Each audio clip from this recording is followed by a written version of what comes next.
Okay, ladies and gentlemen, we are live. Hold on one second. But like I said, this is a new podcast, a very new podcast straight out of the box. Yes. And we are calling it Three the Hard Way. Whereas my two co-hosts, the enforcers in town, Yes, sir. and his partner Chris Dillsworth, of which I have no idea where he is right now. Hey, he hit me up. He hit me up when I was here. I was here on time. We're waiting for the show. As you guys can hear in the background, you know what the name of that song is? It's called Three the Hard Way. We got to save civilization, is what that song is talking about. And that's what we are here to do on our first show, Three the Hard Way. You guys check it out. You know, I'm going to let y'all listen just a little bit more. Just a little bit more. You got to hear the lyrics, man. You got to make the world a better place.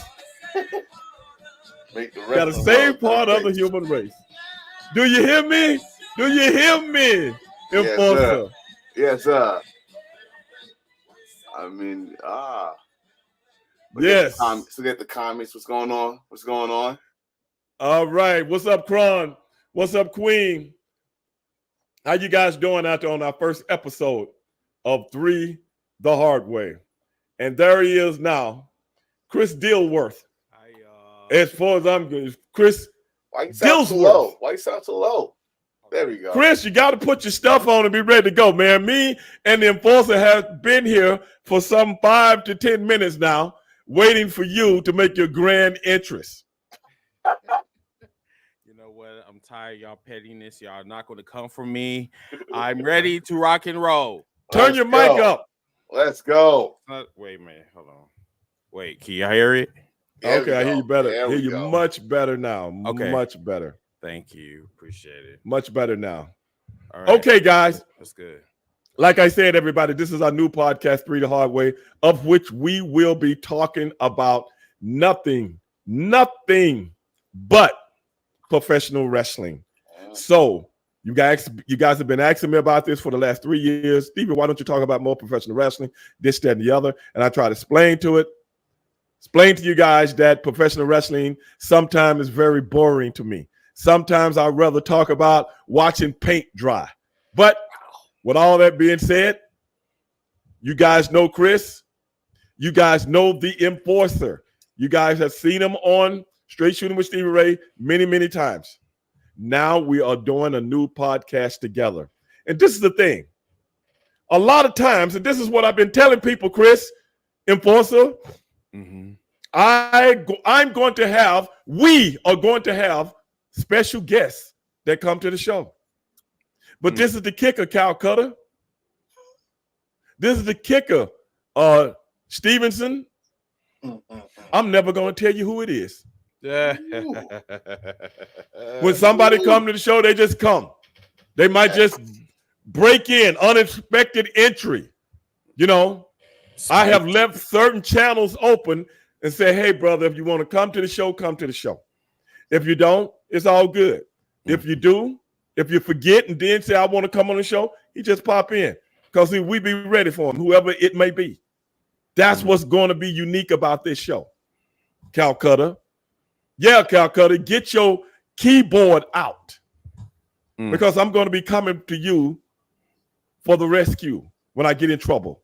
So I need your keyboard out. I'll be coming to you.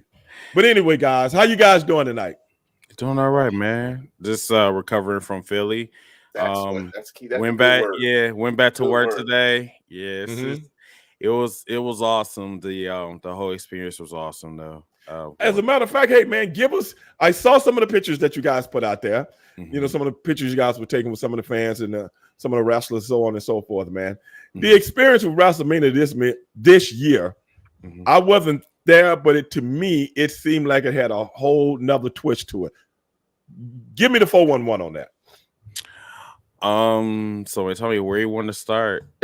Well, look, man, you was there. I wasn't. I'm gonna tell you, it started as It was so much shit. shit. It started as soon as we picked him up. Okay, Enforcer, you go first.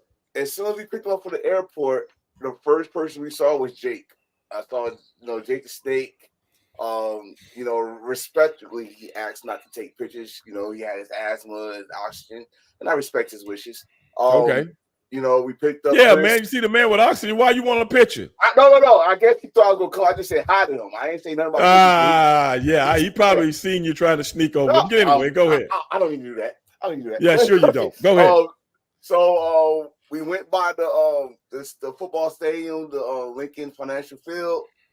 Chris felt like, he couldn't believe he was here. And so after that, it just went crazy. We saw Tommy Dreamer again to a rental car, and with no plates. No plates. So we had to get ready for the next day. Good, get a ticket. Oh man, he's Tommy Dreamer in Philadelphia. They probably treat him like a king there. But the next day, that's when it really kicked off. When we went to WrestleCon and we seen the legends like yourself, and the current wrestling stars, that's when we knew we were about to hit. We were about to do something real different and a different experience. And we got to talk to some of them. We got to mingle, talk to them like regular fucking human beings. Not, they treated us like it. We treated them like it. It was cool. After that, we went our first wrestling show in a church. The first show. It was in a church. It was in a church. But a good show. The crowd was into it. The spots, all that stuff was good show. Then we had to go to Ring of Honor later that night. And again, another good show. But the next day, because we didn't get that much sleep, we were tired, was NXT. Now, wait a minute. Why didn't you get some sleep? You only had a wrestling match. No. Wrestling match should be over by 12. Philly. It was kind of it was over around 11:45. Okay. But by the time we got to our Airbnb, it was like 12:30, and then we had to get up. Wait a minute. You went to an Airbnb. You didn't rent your hotel? No. No. See, the thing is, Philly knew WrestleMania was in town, and everything was super high. Yeah, you're right. Oh yeah. Mm-hmm. So yeah, you're right. So when we got back in town and we got ready for NXT, surprisingly, a very entertaining show. I mean, we as tired as we was up for the show, and got this man right here. He probably got some new favorites. Yes, you got some new favorites. Okay. That caught his eye. Okay. We went to some facilities around Philadelphia. When I say Philadelphia should not even say they in depth at all of losing. They got paid this weekend. 70 to 80,000 people plus the people that's already in Philadelphia. There's 2 nights in a row. Yeah. Right. 2 nights in a row. The whole, actually think about it from Wednesday, because that's when all the other wrestling around. Oh yeah, all the festivities, the wrestle. Yes. It was it's a freaking festival. It's like a damn con, or like a true wrestling con. And they should not say they broke. Y'all hit the jackpot. You know what I mean? So it was a good experience. My son was there, my wife was there. We took Chris to a legendary wrestling place called ECW Arena 2300. Oh yeah. And I haven't been in there in a while. Man.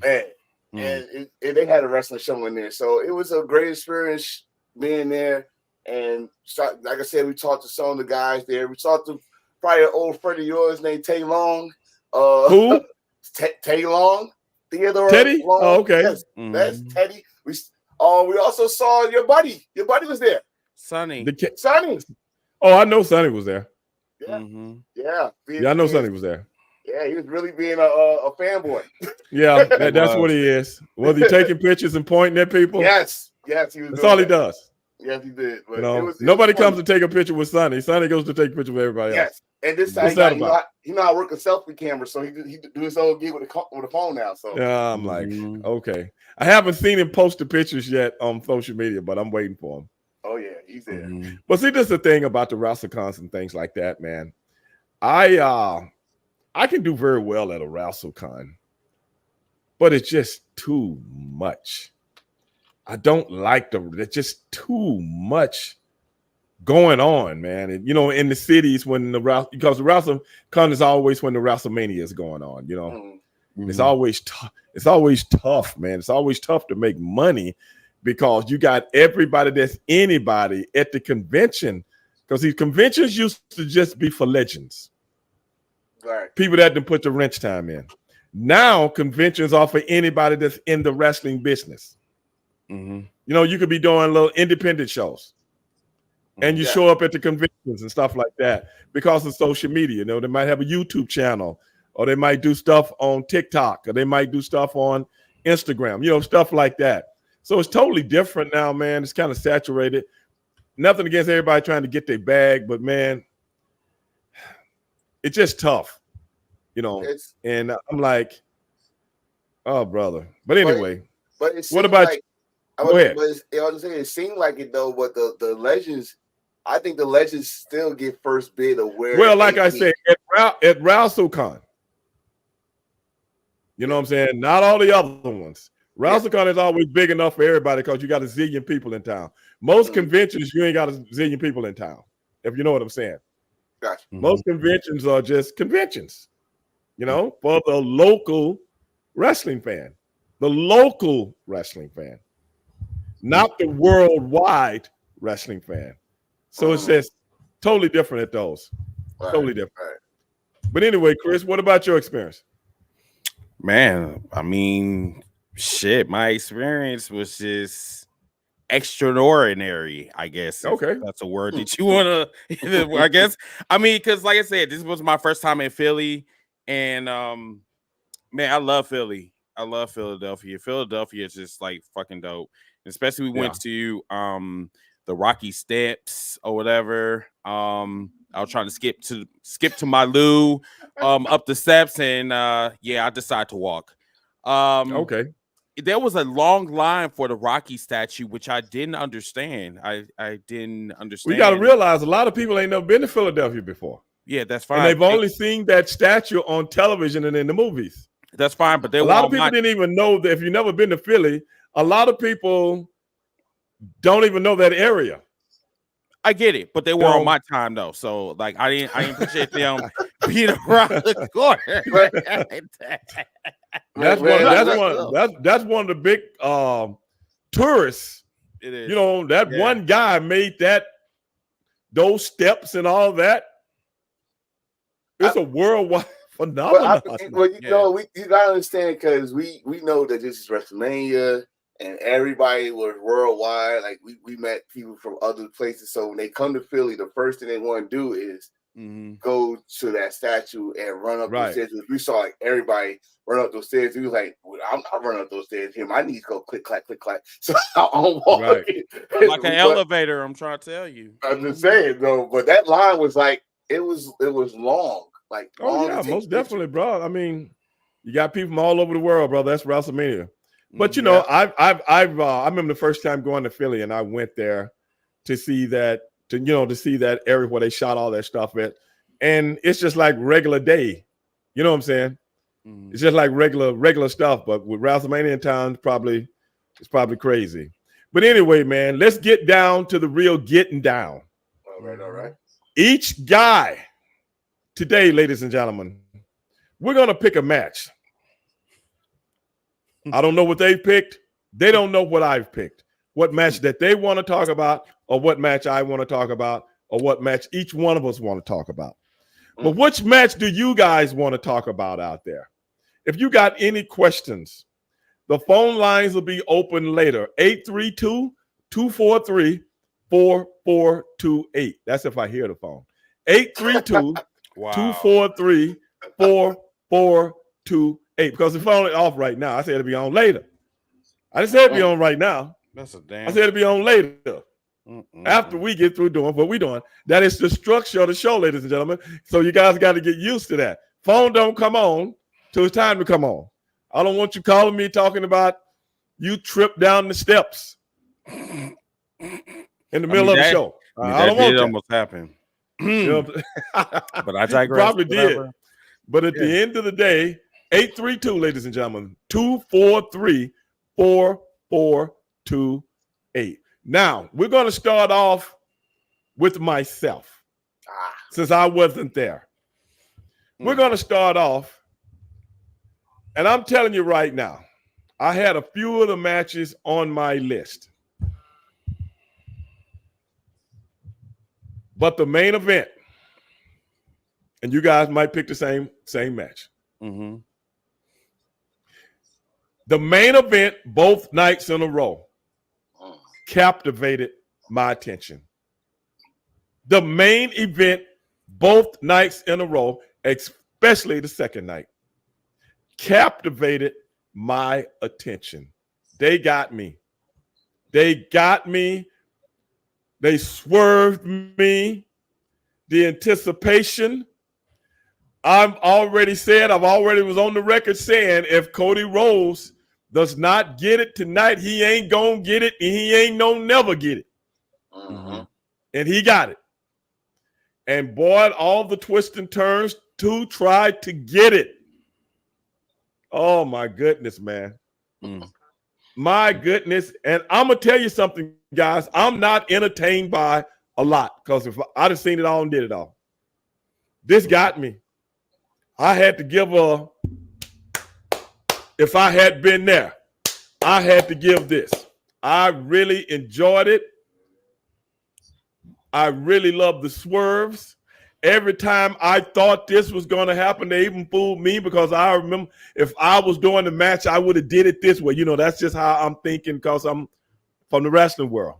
Mm-hmm. But brother, they got me, and I loved it. And I hope all the fans, I told everybody last night on the show, this is the first time in a long time I have been thoroughly entertained by watching professional wrestling in quite a long time. A long time. And the tag match the night before that. Great. I loved it. Started off this way because I'm like looking at the clock. I'm like, boy, they got a lot of time. They got to put in about 30 minutes on this, because I'm looking at the clock as to when the show goes off and where they were when they started. So I said, okay, we're getting ready to go all over the stadium right now, because they got 30 minutes. They can't just be bumping for 30 minutes. Especially The Rock. I mean, rocking in the ring all the time. You might be in ring shape, but you're not in bumping shape, if you understand what I'm talking about. Bumping shape is different than ring shape. You might can take a bump one night, might need about a week to come back. When you're in bumping shape, you can bump every night. Your body just gets used to it. It's kind of like a boxer getting hit in the face all the time in sparring. So you don't spar for 6 months, then you got to get used to it all over again. So anyway, loved both matches. Those are the two that I'm picking that really captivated me and took it to the house, man. Loved it. Whichever one of you guys want to go second, let me know. I'll go. Okay. So I don't want to rain in anyone's Cheerios or piss on y'all Cheerios, but listen. The only two worthy matches, I have to agree with Uncle Stevie. It was night one and night two. I mean, that was that was WrestleMania. Everything else was totally irrelevant. I'm sorry. I just feel that, yes, honor mentions. Drew McIntyre and Seth Rollins was dope. The twist, okay, fucking dope. Loved it. Yeah. Everything else didn't care for.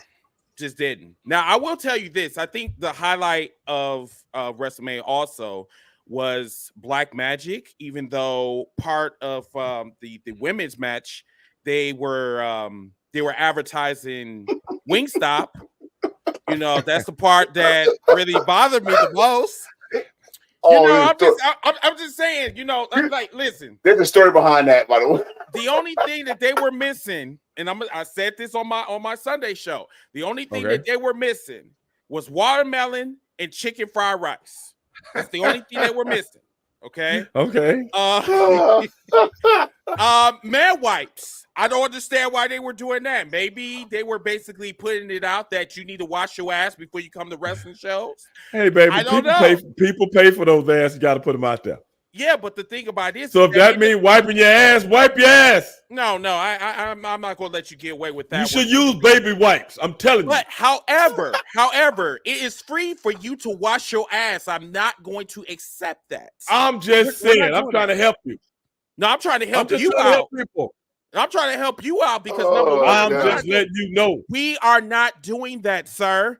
You don't have to. Somebody might. Oh my goodness! You can always take your ass to Walgreens and get you like some Kleenex. You know, it's so, like I said, it's what I'm getting off the point. But my stop trying to tell people what to do. I'm not trying to tell people what to do. I'm just expecting people to have some hygiene before they sit next to me. I smell good. My nipples smell good. Everything on me smells good. Well, everybody maybe don't take as much time to go out and enjoy themselves the way. No, that is just one of the uninhibited things of going into the den of the demons when you go out to enjoy yourself. It's just one of the unfortunate things you got to deal with. Listen, the eclipse was not on Sunday and it was not on Saturday. So I'm not going to allow you to do that either. Okay? Well, how you going to stop them? How I'm going to stop them is I'm going to say... you ain't going to do nothing. You're going to sit down with that ticket and watch the show. Sir, you smell like piss and stress. You are smelling like piss and stress. Is there a possibility you can get up? Okay, well, tell them. God, I have no problem. Listen, my mouth gets me in trouble every time. Exactly. You probably would have got in trouble that night. No, but they probably would have threw you out the second floor window like Jim Brown. I am a Christian. 1 or 3 the hard way. He was a Christian. 1 or 3 the hard way. Threw him out the window. They need to wipe their ass the hard way. That's what they should do. Hey, man, you got to realize when you got 80,000 people bunched together in one single solitary building, anything, you might experience anything. So is that supposed to make me feel better? Yo, you should stay at home. Hell no, I'm not saying at home because you should stay at home. No, don't complain about the world. Don't complain about the world if you're gonna live in other folks' world. That's some bullshit. Don't tell me. No one told your ass to get up from. No, no. You decide to be a fan and just say, "Hey, you know what? I'm just gonna be free today. I'm not gonna." Well, this the thing, dog. Let me be honest with you. This is what separates your experience from mine. Let me tell you what it is. I ain't finna buy no ticket and sit by nobody. You know what? On that note, I'm gonna move on. So,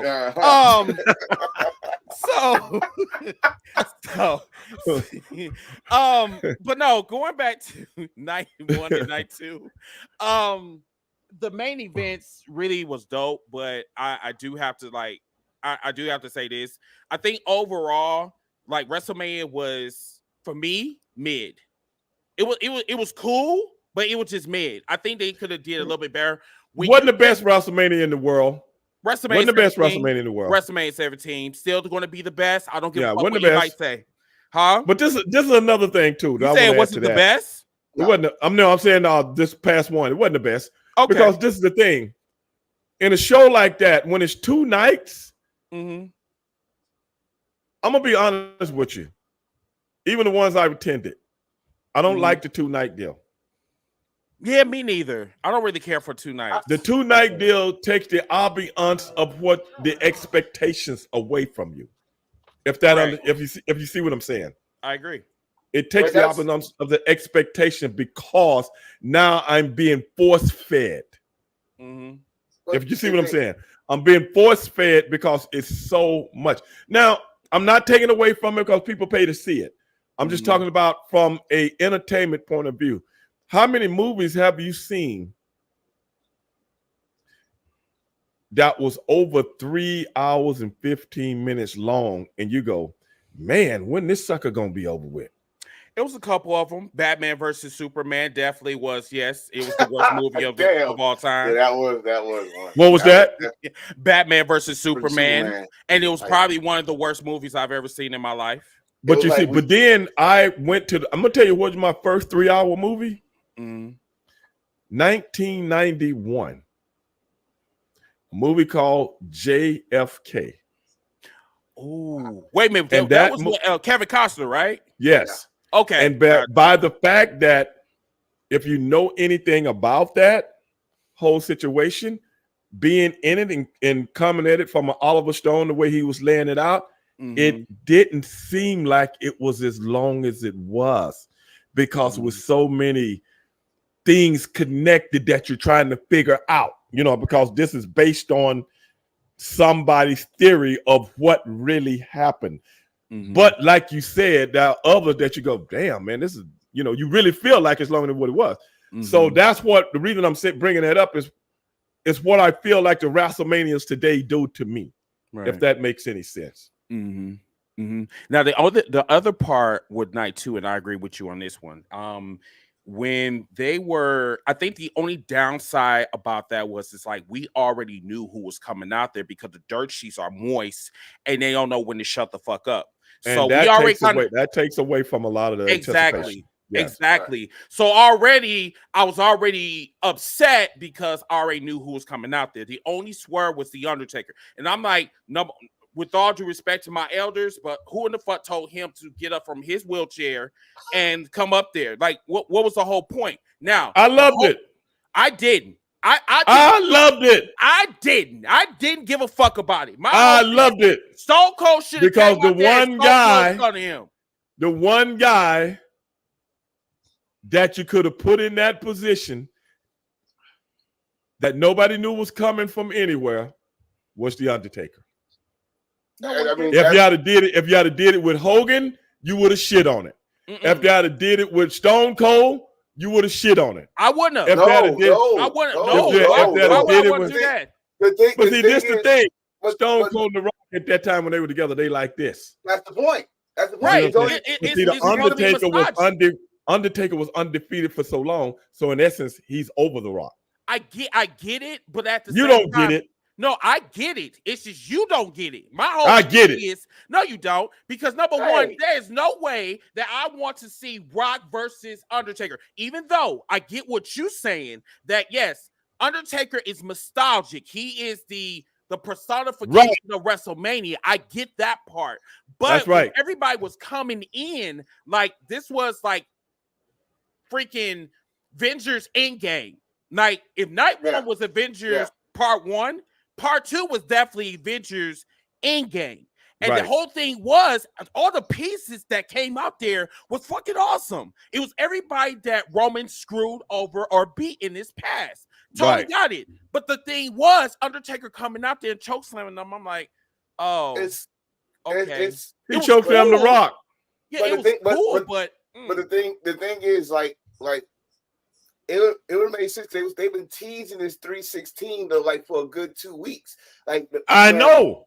Easter, someone left Stone Cold a basket of beer and eggs, and then they put just right before the show, they posted on at 316 Eastern time, and I was like, well, what the fuck? Y'all just gonna give us the Easter egg right there? Stone Cold's coming, and then here comes Dong, and everybody like, what the fuck are you doing? Good swerve. Don't get me wrong. I love being surprised. That's the one thing that's missing in wrestling today, where we got dirt sheets that tell us everything, and then hey man, well this is what I say to that, Enforcer. Don't mean to cut you off. This is what I say to that. Stay away from them. Shit, it's hard. Because in essence, by the mere fact that the reason I'm looking at this the way I'm looking at it, because I don't read dirt sheets. So everything that night made sense to me because I didn't have no preconceived notion of anything else happening. All right. I'm serious. I'm dead serious.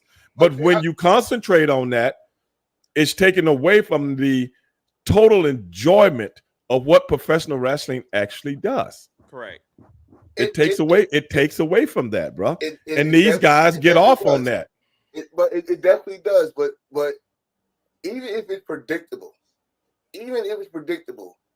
if they do it right, which I'm going to say, night 2 main event, night 1, because me and Chris said like he just said, it was Avengers Secret in the first one, and then we had it from the snap, and then we had to go from how we go get revenge on Thanos, and Roman was Thanos, and it made sense. Everybody that came down there is who screwed Roman during this title reign for 3.5 years, and that's how I did it.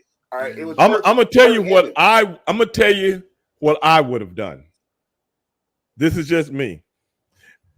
Feed the dirt sheets to bullshit. And then swerve everybody at the end. I would have played the Undertaker's music. Like when you hear the bells ringing and the lights went off. But when the lights came back on, it wasn't the Undertaker. It'd be Stone Cold. Yes. That'd be beautiful. And then the people go, they swerved us again. Because now you got to swerve the people and the dirt sheets. Yeah. Yep. But the thing is, and I want to know, this is something I've always wondered. Where do they get this information from? The wrestlers. Who's selling the information? The wrestlers. The people that's in the inside that's frustrated. So when they frustrated, we're gonna ruin the show. Because I'm stuck in catering, eating fucking salad, and I'm not getting my skills. I'm just gonna call Dave Meltzer and tell him what's gonna happen the next 3 weeks. I'm gonna get mine. That's how it is. Yeah, but the wrestlers ain't no good either. I mean, not the wrestlers. It's some little small producer that no one knows. No, I'm serious. The wrestlers ain't no good either. They sit back and be like, exactly what I meant. I'm trying to get a perspective of what you're talking about. Okay, what you want a wrestler to do more than what he's already doing? So, well, first of all, I expect you to shut your mouth. Number one, the wrestler. Stop. But I don't think. This is what I know. This is what I know for a fact.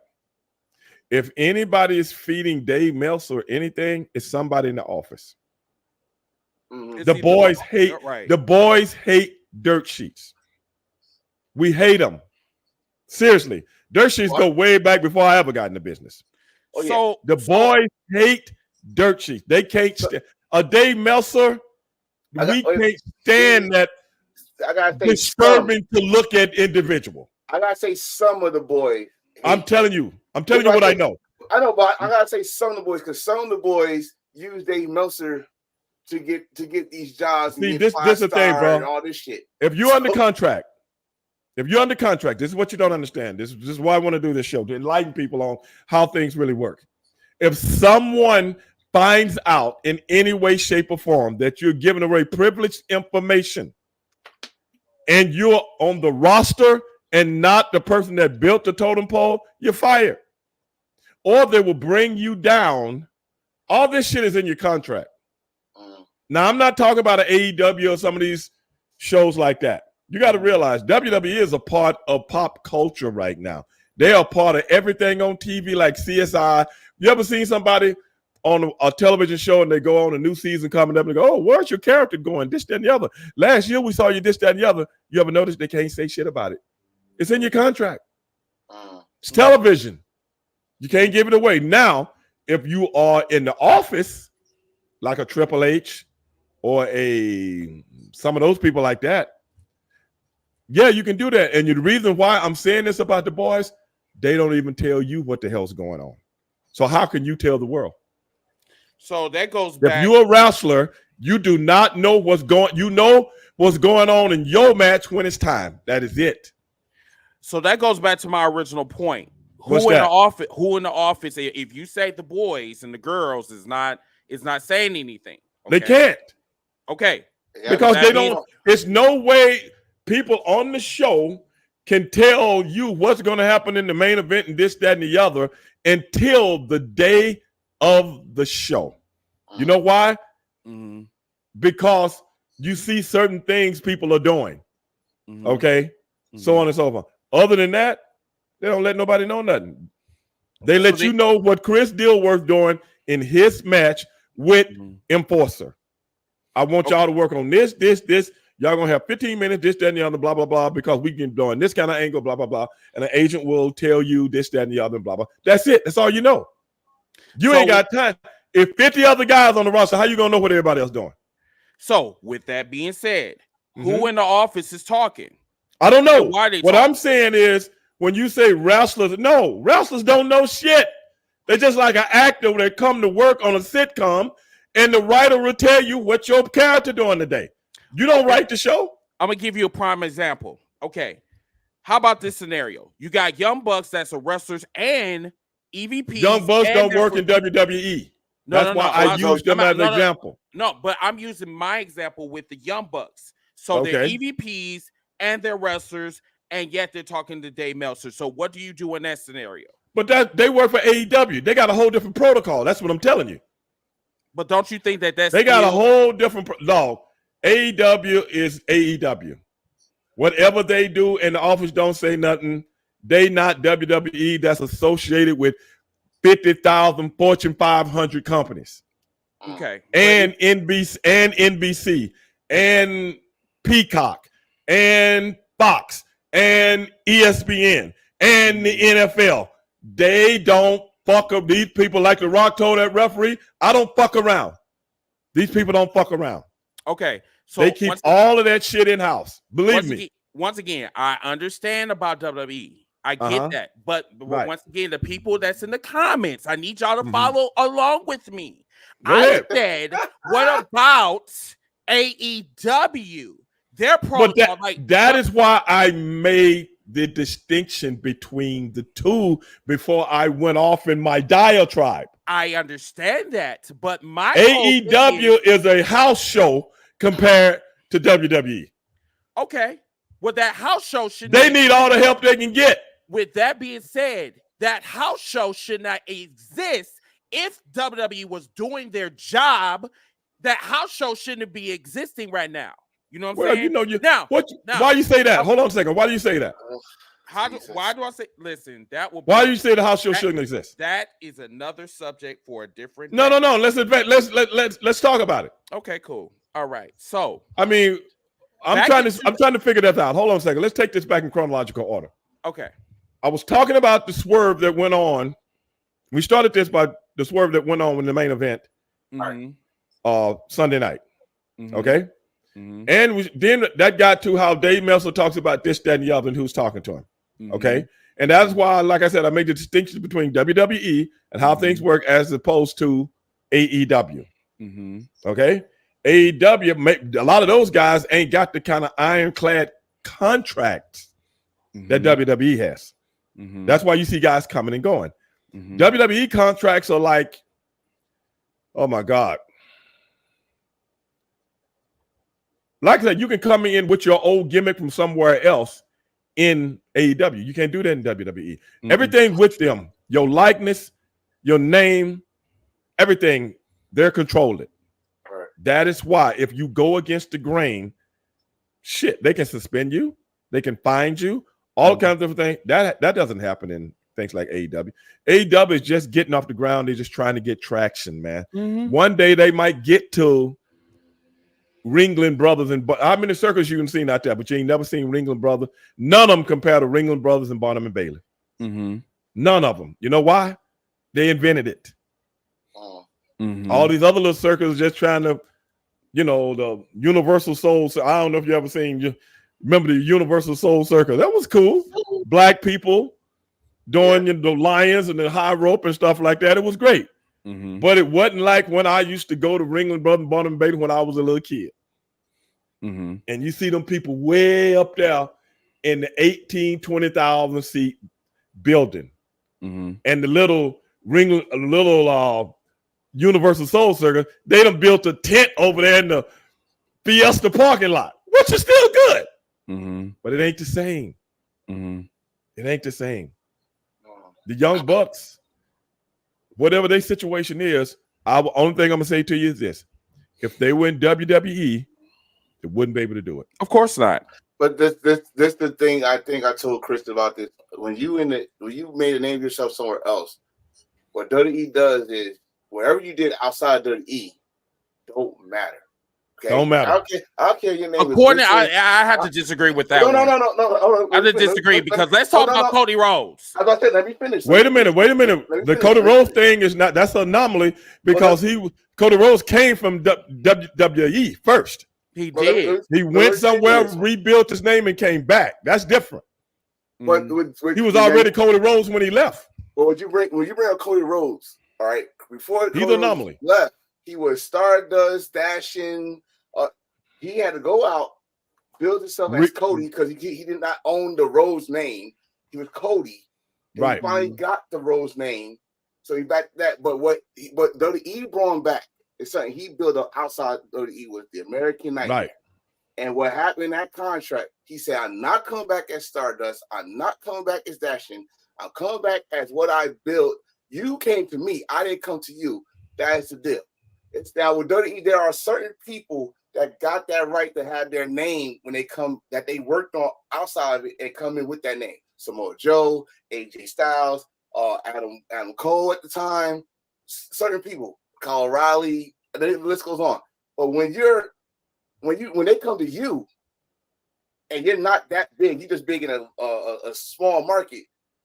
Here it is. This is the name we're gonna give you. I don't care what you did over there. You gotta prove yourself over here now. Something. You know something. I don't mean to cut you off, but let's bring in an expert. Okay. You know what? This is why I say I'm gonna have unexpected entry guests to educate and edify the public. Yes, Chris Dillsworth. I got right. Yes, Enforcer. So I swear, let's bring in somebody that knows exactly what's going on, bro. Show? Vince Russo, ladies and gentlemen, is in the house. I don't got time for him right now. Riff-raff, bro. A whole lot of riff-raff, bro. You would know that. You would know that, Mr. Russo. You would know that. I was just sitting here for the last 15 minutes wondering if you were ever going to come up for air, bro. I was wondering. I've been wanting to talk, man. I've been wanting to confront you for 25 years, bro. I've been wanting to confront you for 25 years on your horrible booking, sitting there loving the sound of your own voice, bro. For 30 minutes, I'm sitting over here, bro. And you know what? We have to hear your punk ass voice over and over again. That's right, man. You are the same person that killed WCW. That's right, man. And you right. You know I'm right. Whoa. That's you know I'm right. I remember Bash at the beach. So when you try to come for me, you learn your fucking voice. You will learn your place, okay, sir? When you deal with me. Wait a minute. Okay? Are you telling me that a mark got worked at Bash at the beach? Is that what you're telling me, bro? Is that what you're telling me? A mark got worked at Bash at the beach? Hey, listen. I wasn't that mark. Wild card or wild fool? Hey, listen.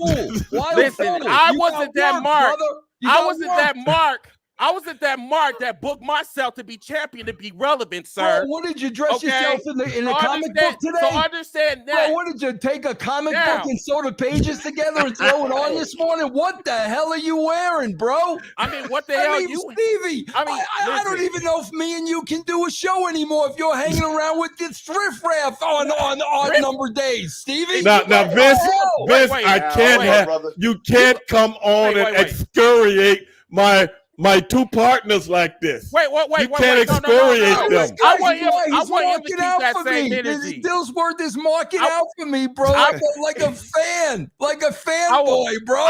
I want him to keep that same energy because see, this man over here, I respect him, but then at the same time, some of your views on social media is out fucking outrageous. But I still love you. I still love you, Vince. What's outrageous? What's outrageous about my views? Hold on. Let's clear the air. Why is he wearing sunglasses? You know why he's wearing sunglasses inside? Because he's shady, bro. He's shady. He's shady. That's why. Listen, Enforcer's not wearing sunglasses. Nobody here's wearing sunglasses but the guy who's got something to hide, bro. You know what this is called? Stevie, you and I, we talk about riffraff. Remember that he shook down Shoeshine Boy? That's who this is. This is freaking riffraff, the black riffraff, bro. No. Listen. There's no riffraffs about me, sir. And if I'm a mark, you a bigger mark than me, sir. So you need to get that understood. Now, remind you, I like your takes, but once again, there is just some things you did in your past that you do not like to bring up, sir. Okay, wait a minute. I love you. Okay. There is Vince. Hold on, Vince. Nothing in my past that I don't like. Hold on, Vince. This is the deal. Go ahead. Vince is here to talk about and give his analogy on the WrestleMania of which we were talking about in some of the topics that we were talking about. He is an unexpected guest, Chris. So we're going to have to we're going to have to respect our guests when they come on the show. We can't attack them. That's right, man. And antagonize them. I come in here, I got 3 black dudes attacking me. Then you guys wonder. You wonder, bro. 3 black. I walk in here, a scholar and a gentleman, Stevie. 3 black guys on the all over the white guy, bro. And then you wonder. Bro. Come on, Stevie. Everybody's witness to this now. I come in here as a gentleman, and I'm being flogged. Flogged, Stevie. Stop it, bro. Stop it, Vince. Stop it. Okay. I'm gonna be a Christian by law. All right. I'm gonna be a Christian. I'm gonna leave you alone for now. I didn't say anything. Now that you was happy. Right. I don't know how you got on him. It was me. It was me, bro. That was hey, listen, that was my fucking receipt. A floggery. A floggery. Hey, Vince, if you guys will. might as well take out your switches. Take out your switches, bro. How dare you, sir? Just whip me with your switches, man. Go ahead, Vince, I would like for you to give your 2 cents on this past weekend's WrestleMania, if you will. I will sum this all up. I'll tell you what my takeaway was, because I did watch both shows in their entirety. Here's my takeaway, bro. Number one, just like they did with Raw when they went from 2 hours to 3 hours, right? Making this a 2-night event because it's a money grab, bro. And I understand business. Make no bones about it, bro. This company made a shitload of money. But in the process, bro, they once again, and they did this with Raw, they continue to bastardize their product. This was not a 2-night event, bro, by any stretch of the imagination. The 20-minute entrances, matches that were bullshit and didn't mean anything. So they've literally, again, bastardized their product for the money grab. And Stevie, I understand. You know, you and me are all about business. I understand that. Number 2, bro, throughout the entire 2 days, the first match on day 2 and the last match on day 2 were, in my opinion, done to absolute perfection. Absolute perfection. Match, opening match, closing match. But bro, when you're sitting through 8 hours of wrestling, and let's face it, bro, the only thing you really needed to see was the first match, night 2, and the last match, night 2. That's all you really needed to see. But here's the biggest disappointment to me, Stevie. As a writer and a producer, I can tell you guys the biggest night, the most important night is the Raw after WrestleMania. And the reason being, bro, because you're going to have a huge built-in audience. You're going to have millions more people watching your show than you normally do. You got one night to hook them. One night to hook them. And what did they do, bro? Last night, business as usual, drop the ball. Stevie, I think they did 2.3 million yesterday. We're going to be right back down to 1.7 million next week because they dropped the ball. I wanted. I'm glad you brought that up. Enforcer, go ahead. I'm glad Vince brought it because we was like, is this Garrett Morris? Huh? Stevie, is he going by the Enforcer now? That's the Enforcer. That's not Garrett Morris. That's not Garrett Morris. No. Okay, go ahead, Mr. I've been supporting you. Anyway, go ahead. But what he said is kind of true because if you think about it, from last year, it was a total. Bro, why is the Enforcer's microphone guard bigger than his head, bro? Stevie, can you explain that to me? Look at my head. This is a guard right here. This. Hey, your guard is bigger than your head, Mr. Enforcer. Hey, Vince. I'm sorry. I apologize. You can't attack. These are the hosts of the show, Vince. I apologize. Go ahead, Mr. Merrill. I want to hear your thoughts. Go ahead. Wow. Go ahead, Mr. Go ahead, Enforcer. Wow. Anyway. And I thought I was an asshole. Oh, he's a like for real. He's a prick. But you thought right. Go ahead. But anyway, so what he was saying about the night after WrestleMania. It's supposed to be something special. You're supposed to have surprises. Right. Supposed to have a big ass turn. This is the first night of the new year of the wrestling calendar for WWE. Right. They have failed back-to-back years. Okay. This right here, all you did was bring up two champions for NXT, and you brought in Jay, who's still not ready. It was a regular Monday. Right. That's what it was. Mm-hmm.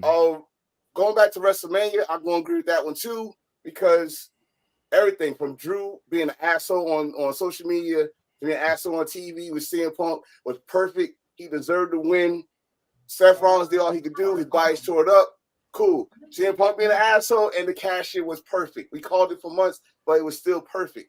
The main event, it had to be chaos. It could not be nothing else but chaos. It had to be everybody come down and do what they had to do for Cody to win. To finish this damn story. So everybody be happy. All the Cody crybabies can start crying. Good. That was good. Everything else was just like a regular super house show match. Right. It was. Yeah. Night one, they made the right decision of having Rhea Ripley win because, God forsake, I'm tired of Becky Lynch. She's not the man. That's all. I'm sorry. Becky Lynch is a man. Okay, she is a man. She's a man, baby. Wow. Just like Austin Powers. Yeah, baby. I'm a man, baby. We see where Seth gets all his clothes from. Yeah. I like those clothes. Oh my God. I like those clothes. But I'm going to say night one. I am surprised that Rock did not catch an asthma attack and he actually took some bumps that I didn't think he was going to take. And wow, you being very shady right now, bro. I'm sorry. Hey, wait a minute, man. If it take no bumps, I'm running a country. I'm running a company here. But that's why I'm surprised he took most of those bumps. Like, come on, we saw when he first came back this year. He did a spine bust in the Peter's elbow. He was out of breath. Of course. Come on, man. Get the ass pump. But look, let's stick to the dynamics of what you were looking at. Let's not get into the superlatives of whether a guy in shape, I'll take a bump, this, that. I mean, you just said it. You just said but what I'm talking about, I talked about a match, not the individuals and what they look like. You said it. You said he looked like he was wrestling ready. He was not. No, I say he was wrestling ready, but he wasn't bump ready. That's it takes a while to get ready for bumps. Right. And so don't take any. He was not ready. The Rock is what, 52, 53 years old now? 52 years old. 52. Yeah, I mean, no, you don't want to be taking no bumps, man. Give me my money. I'm trying to get my bag. I ain't worried about the enforcer over there want me to bump all over the place, man. I don't want him to bump, but I'm saying I got to get this paper, dog. If you go to the match, I was surprised that he lasted this long and he took those bumps. Okay. That's what I'm saying. I'll retract my last statement then. Thank you. But okay, you're welcome. But back to those two matches I like. Now, I will mention I will give the Sami Zayn Gunther match. I got to agree with you on that, Enforcer. The Sami Zayn Gunther match, I really enjoyed. I really enjoyed. Oh, come on, Stevie. That match was Rocky. It was kind of old. It was kind of old school, Vince. Bro, it was kind of old school, Vince. Bullshit, bro. He beat the guy's ass for 20. He beats the guy's ass for 20. That's why I said it was kind of old school. And then he makes a 1 minute comeback, bro. Come on. They exactly. Firstly, Vince, he's dead, you being a writer. He's dead, you being a writer, you know what you was looking at. Stop it. It's just for simple fact that they tried to compare this to Rocky IV. Just doesn't make no damn sense. Listen, I think they should have. I think they should have compared it to Rocky. And then on top of that, let me just add on to this point. Chad Gable should have been in that position. It not Sammy. Sammy. First of all, I cannot believe in. I'm tired of you booking the show. Hey, listen, I'm tired of you trying to be a booker. Listen, I'm not trying to be a booker, but I'm going based on common sense, sir. Yeah, you are. That guy get his chance when it's time for him to get his chance. Listen, he's not like Vince Russo. But how many times do Sammy can get a WrestleMania moment? How many moments has he already had already? I like Sami Zayn.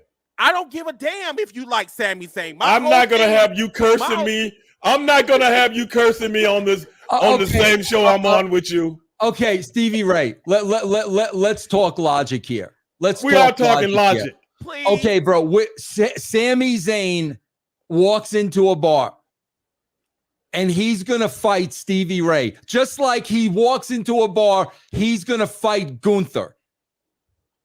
You think this dude has any chance in hell of winning that match?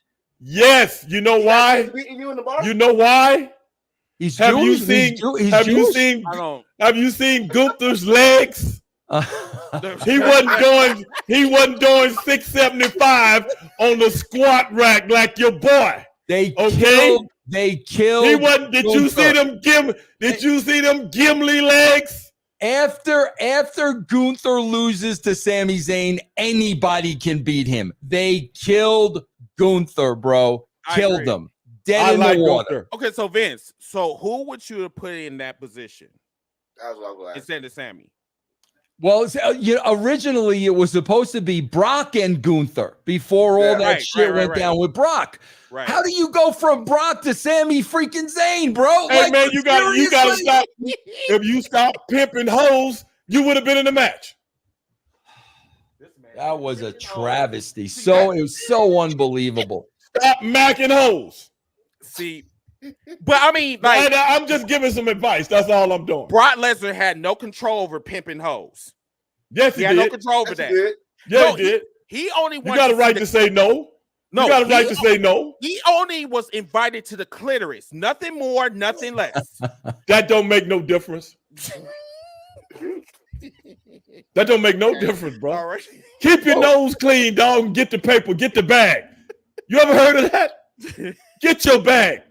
Vince tried to do me some stuff like that, and I wouldn't let him. I said, Vince, I'm not going for it. Bro, he tried to do it to me. I mean, listen, they tried to improvise, and it just didn't work out. It just didn't work out. I understand what you're saying, but those things happen, Chris, in professional wrestling world. Sometimes you got to just improvise and go with what you know. Sometimes you do. Stevie, you and I know damn well. Bro, if I've got Gunther there and I've got him standing next to Sami Zayn, okay, bro, and I'm running a business, who's the money, bro? Sami Zayn's the money? Who's the money, Stevie? I would just like to ask him one question. I understand exactly where you're coming from, but what is why don't I like Sami Zayn, man? He's been money. He doesn't look like a wrestler, bro. What is a wrestler supposed to look like? Go to the gym. Can we at least go to the gym? Is that asking too much? I think Sami Zayn has a very good physique. Oh, well, then you need to go get your eyes checked. He has a physique. Now you're gonna go. I don't even wear glasses. I still got 20/25 vision. You got the glasses on right now. Now you gonna say that to me? Listen, bro, he can take that 20. Oh, go ahead. Go ahead. Look like a wrestler, bro. Let's start there. Look like a wrestler. Put the work in and look like a wrestler, bro. Let's start there. So let me get this straight. If you were booking right now in WWE, where would Sami Zayn be on the totem pole? A cab driver. Or an Uber Lyft driver. You know what? Hey, Vince, that's what he would be, bro. Vince, stop reading my fucking mind. That's what he would be. How y'all gonna disrespect the man like that, man? He does look like an Uber driver. Doesn't he? And I mean, Chris, listen. Let me say something. Let me say something here, because this bothers the crap out of me, bro. When you saw the presentation of Harlem Heat, what did you see? Don't put me in this. But hold on. You saw two stars that were larger than life. Correct. Sami Zayn goes on TV every week looking like a freaking slob. He looks like a slob, bro. You're on television. You're working for the WWE. You look like a slob, bro. Come on, Stevie. I just don't understand the hostility towards Sami Zayn because I am a big fan. I'm a big fan of Sami Zayn. I'm not looking at him to look like an Adonis. I'm not looking at him to have the face of a Tony Curtis. I'm not looking at all of that. I'm looking at him as a professional wrestling star that's good on the stick, and he gets in there and he makes a very good account of himself. That is what I'm looking at. I don't think he's listening to you, Vince. He's not. He's not. Not at all. Yes, I am.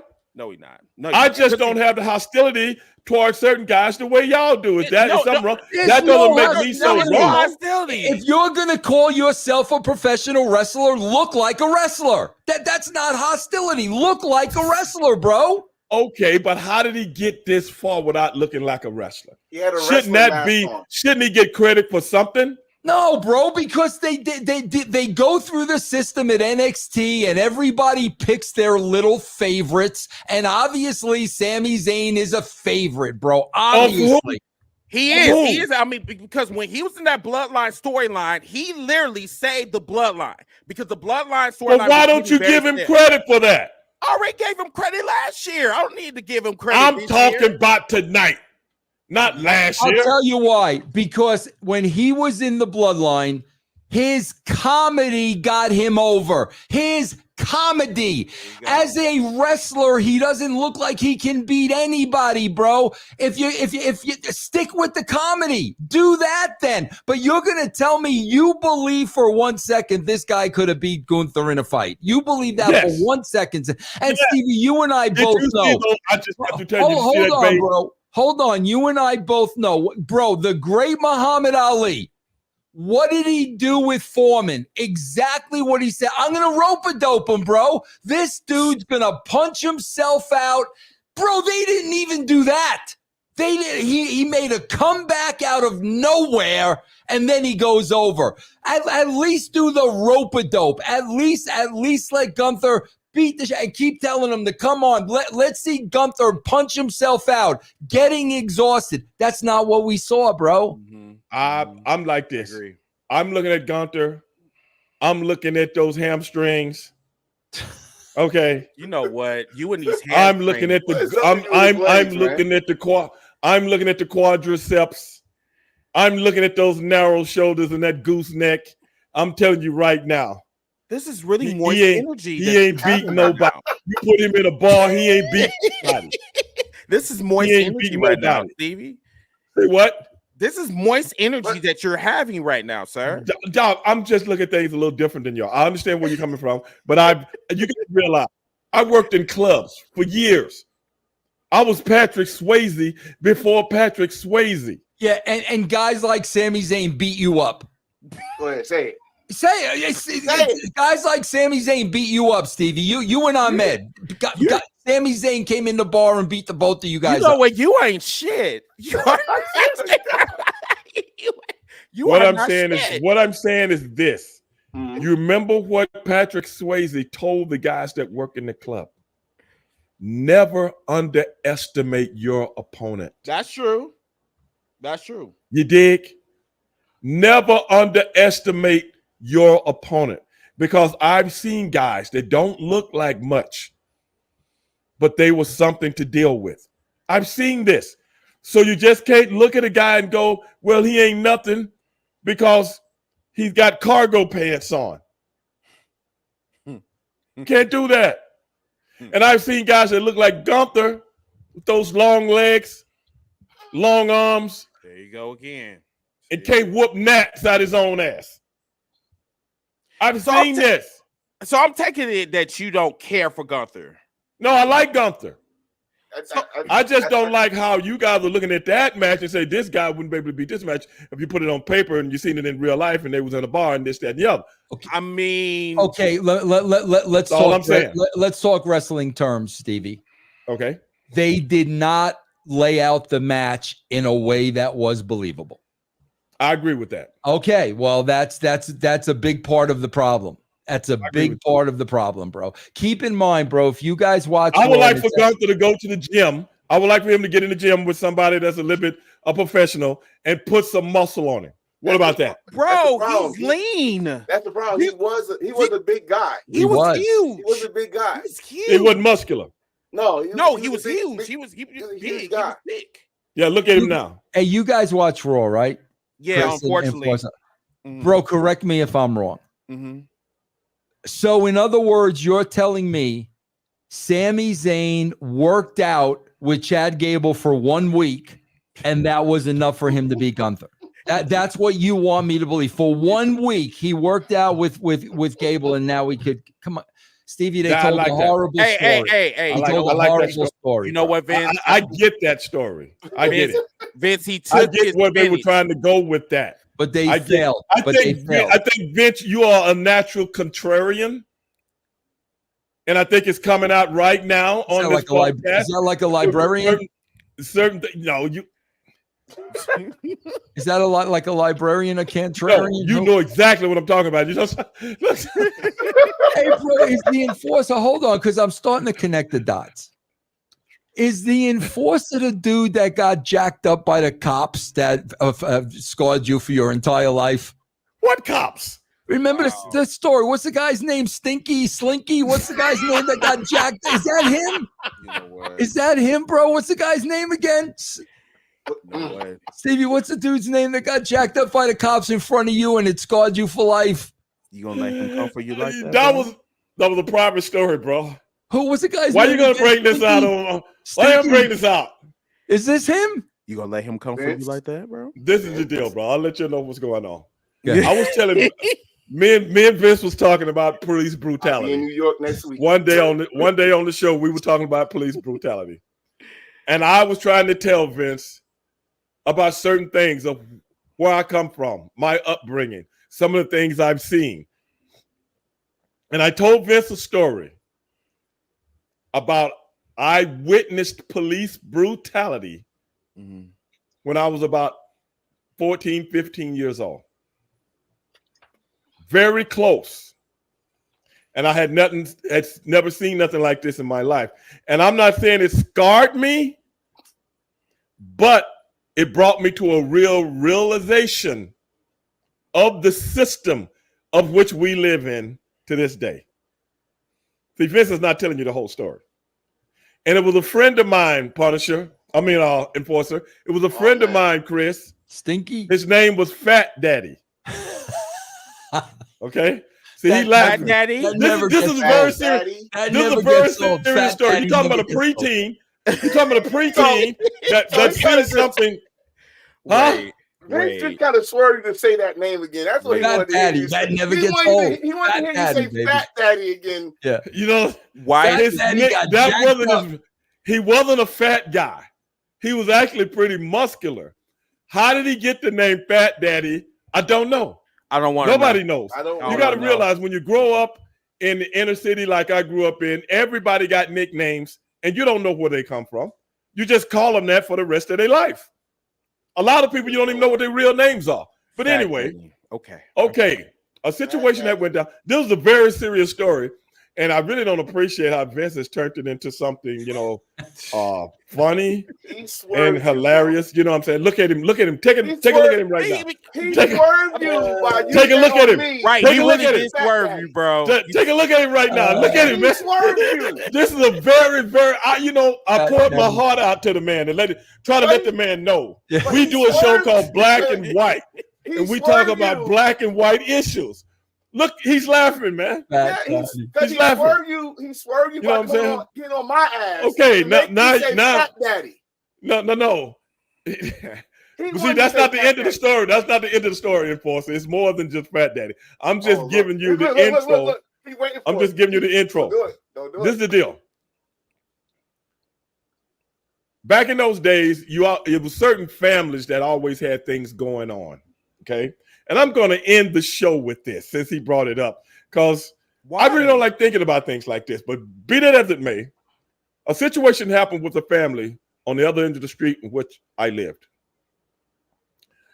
A young lady was shot and died in this home. Okay? That's how serious this is. And the police comes out, and you got police cars. I'm talking about 30, 40 police cars as far as you can see. I've never seen this many police cars in my life. And get this, dog. Every police officer was white. Now, we're in a black neighborhood. Don't know cops working out, black cops working out neighborhoods? Or did they keep them on the other side of the neighborhood? I don't know. Cops everywhere. Now, the guy that was accused of killing the young lady, his name was James Kell. Okay? They stayed in the house. Everybody in the neighborhood is watching. People gather around. Something's going on. They finally bring James Kell out of the house with the detectives. And they go to put him in the car. This is Fat Daddy's first cousin, So they're like brothers. They're around the same age. Mm-hmm. So you know how the police, when they put you in the back of the car, they like to put that hand on the top of your head? They're really trying to keep you from hitting the poster, but it looked like they driving you. So when they did that, Fat Daddy didn't like it. So Fat Daddy pushed the police officer and said, y'all ain't got to do that to him. Now, Fat Daddy was dressed like he was getting ready to go out right before the incident happened, the accidental murder. He had his nice slacks on, bell bottoms, back in these days, shirt, kind of rayon type shirt, nice shoes. But then Fat Daddy, it hit him when he pushed that cop. It hit him. I just fucked up. So Fat Daddy starts running down the street.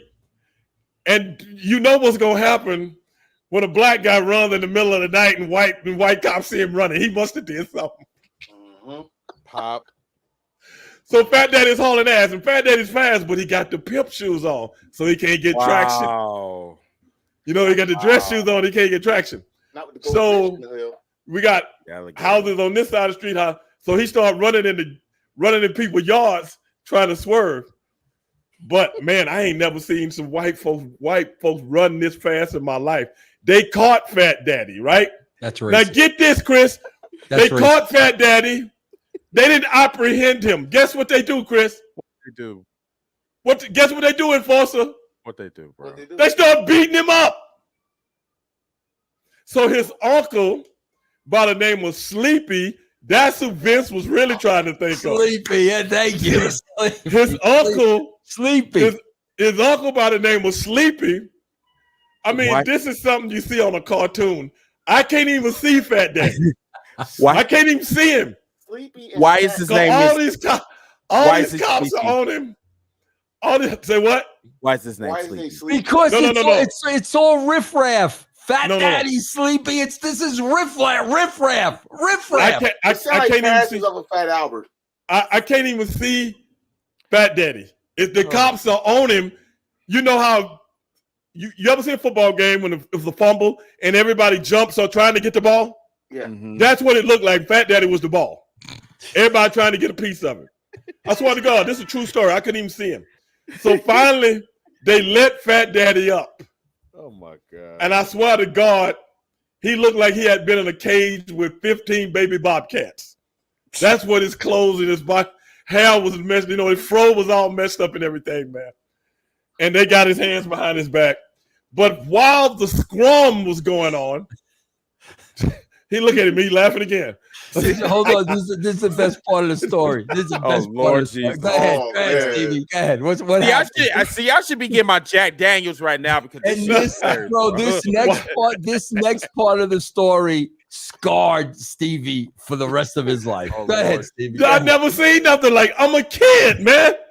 Okay, I ain't never been in no trouble with no cops and stuff like that before. Sleepy sees his nephew. Fat Daddy is his nephew, okay? That's blood. He tries to go up to the pile and tell the cops, hey man, y'all ain't got to beat him up. Dog, I'll never forget this. I'll never forget that. This is a true story, man. I swear to God, this is true. I'm trying to concentrate. This is all I heard, Chris. Enforcer, this is all I heard. What's that? I heard that. Pow! And I seen Sleepy launch. I've never seen nothing like that. Wait a minute. First of all, how the hell he got launched? Look, man, I'm a kid. I'm a kid, man. This is not the Stevie Ray you see in front of you right now, okay? I'm like this. Minds want to know, bro. The laws of physics I hadn't studied. I'm in like the 7th grade. I'm just a year out of elementary school, man, okay? Wow. So, and me and my buddy Clarence, who I just seen last year, who lives in Oklahoma now. He's my best friend, Clarence. Mm-hmm. He came to my nephew's funeral last year. Mm-hmm. I had, me and Clarence, and we were together watching all of this. Mm-hmm. And only thing we heard was pow, and we seen Sleepy like this as he's floating in the air. Wow. And landed in the street. This was in a yard. I said, man, I still see this shit, man. It was like something. You see. So all the cops, the 12 cops that beat up Sleepy, they got him taken back to one of the patrol cars and put him in there. And then, the cops started to leave this down there. They apprehended James Kell and took him on this, that, and the other. Everybody started to go back to their homes and things of this nature. But with all that going on, nobody went to see about Sleepy, who was still in the street, knocked out. Right. Hey, listen, when he got uppercutted, all you could hear is somebody from Mortal Kombat talk about some toasty. Yeah. And then me and my buddy Clarence, but my buddy, his nickname is Brother.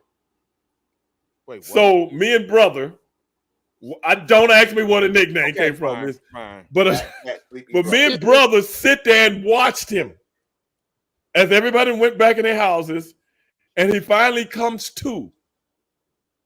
And he sit there in the street for the next 30 minutes after everybody was gone, not knowing of where planet he was on. Damn. This is a true story. The legend of Sleepy. And so Vince starts asking, is the enforcer, he's trying to say, are you Sleepy, enforcer? Yeah. That's what he's trying to say. Yeah. So this man said, were you unconscious on the ground for almost 30 minutes and 14 seconds? Right. So he gets a kick out of that. Now, wouldn't you see how that whole thing that transpired? First of all, somebody being murdered on your street. Secondly, you see the perpetrator being put in the car. Thirdly, you see 15 cops chase Sleepy down like a runaway slave. Wow. Beat him up, cuff him, and ripped it. That shirt probably cost about $25 back in them days. That was a lot of money, bro. I remember those shirts. Kind of like the ones John Travolta wore on Saturday Night Fever. Those kind of shirts. That shirt about $25. Today, that shirt be $150. And that shirt was no more. They tore it off him. That wasn't right, Vince. What you got to say about that? I got this to say about this. You're telling this story with the white cops and 80,000, this, that, and the other thing. And here we are in 2024. And at the beginning of the show, you people can play it back. I came on here as a gentleman and scholar, and before 2 words came out of my mouth, I was attacked by 3 black men. Anybody's going to be able to rewind this show and see I came in peace, bro, and you are all over me like a semen pot of neck bones, bro. You're a liar. You're a liar. Only one person attacked you. You too, Sleepy. Only one. I think you are. Only one person attacked you. I mean, Chris Dalesworth attack. I don't know if that's called an attack or retribution. There is no plural in my last name. That's right, sir. Vince. Stop calling him Dalesworth. It was I'm talking about you. It was I call you the Dillio. You know what? You ain't calling me no dildo. Dillio, you attacked me, Dillio. You bash at the beach. You're bringing up all this. I killed WCW before I could say 2 words, bro. Hey, listen, bro. I had that receipt from the last time when I was stuck in catering or whatever. Thanks to your boy, Mr. Uncle over there. He did that shit maliciously, which is fine. You know what I'm saying? So that's why I said I'm sorry. I'm sorry. I'm supposed to be a Christian by law. I shouldn't have never attacked you, but I wanted to attack you because I'm sorry. Not every day you talk to Vince Russo. So all right, fair enough. Well. The first night of 3 the Hard Way with a special guest, Vince Russo. I hope everybody enjoyed it. I hope everybody enjoyed the topics of WrestleMania until Vince came on. Then he just blew it up. But it is what it is. You hurt my feelings. And for my man, the enforcer, for my man, Chris Dillsworth, for my man of which we do black and white coming this Wednesday? Thursday. This Thursday. Black and white, Vince Russo. Hey, it is what it is. See you guys next week. Peace. Bye, y'all. And if you don't do anything else, you be one. All right, guys. Bye, y'all.